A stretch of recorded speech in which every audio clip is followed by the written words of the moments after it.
Now students, let us look at the physical properties of alkyl halides. In alkyl halides, the polar bond creates a molecular dipole that raises the melting points and boiling points as compared to the respective alkane. Now students, let us try to find out the reason in its structure. You can see in alkyl halide functional group, this halogen atom is attached to a carbon atom which is sp3 hybridized. And the carbon is making a sigma bond with this chlorine or the halogen atom. Now the carbon halogen bond is typically quite polar. Now students, what is the reason for its polarity? There are two reasons. The first one is electronegativity difference. You can see that halogen atoms are more electronegative as compared to carbon. Therefore, it is going to create charges, partial negative charge on the halogen atom and partial positive charge on the carbon atom. Second reason is the polarizability of the halogen atom. We have already discussed the concept of polarizability in first year, that greater the size of the atom, easily you can perturb or disturb the electronic cloud which will induce polarity in that atom. So students, due to the polarizability of halogen atom and difference in electronegativity value, the carbon to halogen bonds are polar. Now this polarity is going to increase or strengthen the intermolecular forces of attraction, raising its melting point and boiling points as compared to the respective alkane from which it is derived. Now students, let us study some methods for the preparation of alkyl halides. The first one is reaction of alcohols with hydrogen halides.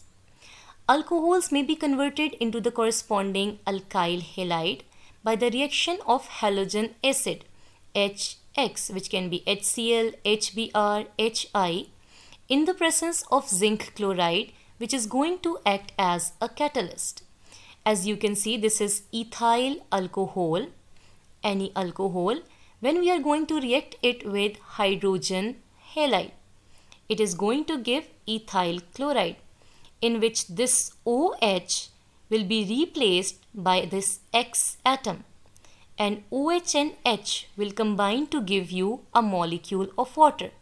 In this way, we will get ethyl chloride. Students, some other halogenating agents that we can use for the preparation of alkyl halides are thionyl chloride, SOCl2, phosphorus trihalide, PX3, or phosphorus pentahalides like PX5. The first reaction is alcohol when it is reacted with thionyl chloride.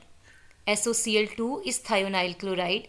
In the presence of pyridine as a solvent, it is going to give alkyl chloride, and this method is best for the preparation. Why?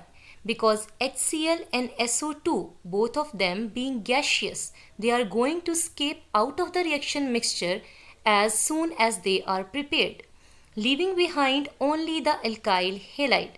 So we do not have to give an additional chemical reaction to get rid of the byproducts.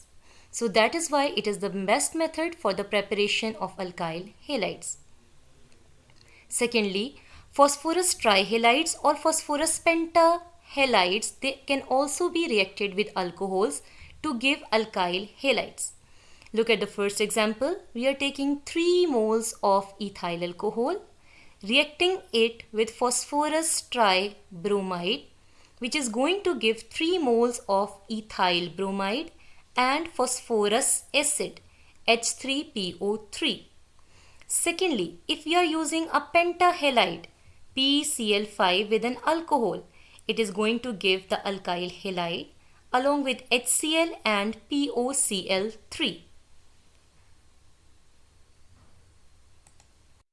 Another method is halogenation of alkanes. This reaction we have already studied in the reactions of alkanes with halogens. By the reaction of chlorine or bromine, alkanes are converted into alkyl halides. This reaction is going to take place in the presence of diffuse sunlight or ultraviolet light. This method does not give pure alkyl halides. Why, students? Because a mixture of compounds are formed as a result of free radical mechanism. You have seen in the free radical mechanism that a mixture of compounds are possible. Halogen derivatives containing two or more halogen atoms are also formed along with alkyl halides. The detailed mechanism have already been discussed in the section of alkanes. You can see this is ethane. When we are going to react it with chlorine in the presence of sunlight, it will give you a number of compounds including the corresponding alkyl halide along with HCl. Students, in order to understand the reactions of alkyl halides, first we have to understand the reactivity of alkyl halides. Now there are two main factors which control the reactivity of alkyl halides. The first one is bond polarity. The CX bond is polar, but how much polar it is. The second factor is bond energy, means the bond strength of this CX bond. First of all, let us discuss the bond polarity. The molecule of alkyl halide is polarized due to the electronegativity difference of halogen atom as compared to carbon. Now you can see the electronegativity values of all the halogen atoms, fluorine being the most electronegative. Hence carbon atom acquires a partial positive charge whereas halogen acquires a partial negative charge. Halogen becomes nucleophilic in character. Why? Because the electron density increases on the halogen atom, which can be replaced by another nucleophile on the basis of bond polarity. So reactivity of alkyl halides will decrease in the following order, because according to this phenomena, the most polar bond will be the bond between carbon and fluorine because of the large electronegativity difference. And after that RCl bond, and after that RBr, and then Ri. But students, the results are entirely opposite to the fact that we have already studied in bond polarity. Experiments have shown that bond energy of CX bond is the main factor which is going to decide the reactivity of alkyl halides and not the bond polarity of the molecule.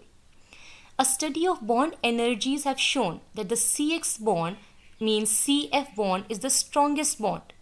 And students, you know that strongest is the bond, harder is it or difficult it is to break it. So in the previous topic of bond polarity, we have discussed that the reactivity of CF bond is greater. But experiments have shown that this bond is so strong that it is going to be placed least in the reactivity order. So the overall order of reactivity of alkyl halides is that Ri bond is the most reactive one, then RBr, and then RCl, and then RF. So bond polarity is entirely opposite to bond energy. But the factor that is going to decide the reactivity of alkyl halides is the bond strength or bond energy. Means CF bond is the most strongest bond and the least reactive, whereas Ri is going to be the weakest bond and the most reactive one.